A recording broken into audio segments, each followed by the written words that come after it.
Merci. Gilles Savary. Merci, oui, c'est une question un petit peu redondante parce que je suis député de la Gironde. C'est le plus grand vignoble de France, mais c'est aussi le plus exposé à l'eau, puisque c'est un vignoble océanique. Et donc ça explique en partie, effectivement, la masse de biocides, de pesticides et autres traitements qui a été mise en évidence par une émission célèbre ces derniers temps.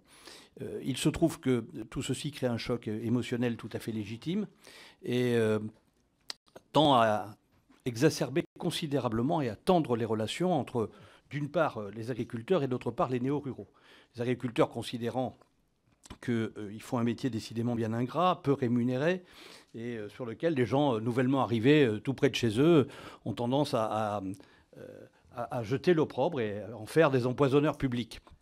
De l'autre côté, il est tout à fait légitime que des populations s'inquiètent pour la santé publique, population riveraine, en particulier pour l'exposition des écoles et des enfants. Et donc, je voudrais vous poser deux questions. La première, c'est est-ce que vous avez entrepris des études d'épidémiologie systématique sur les riverains? Il se trouve qu'il y a... Moi, j'habite une petite ville qui est à la fois une zone urbaine dans laquelle personne n'est exposé, mais aussi dans laquelle il y a des travailleurs agricoles, et puis dans laquelle il y a des riverains.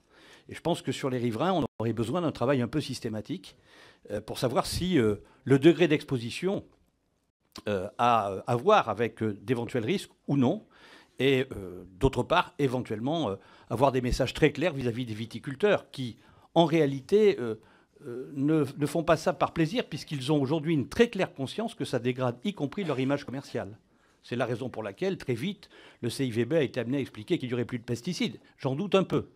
Voilà, ça, c'est la première question. Et la seconde, c'est, à partir de vos diagnostics, je pense que vous l'avez tout à l'heure évoqué, sur les néonicotinoïdes, est-ce que vous voyez venir des alternatives qui seraient des alternatives rassurantes et des alternatives qui seraient au plan sanitaire tout à fait conformes à ce que l'on peut en attendre?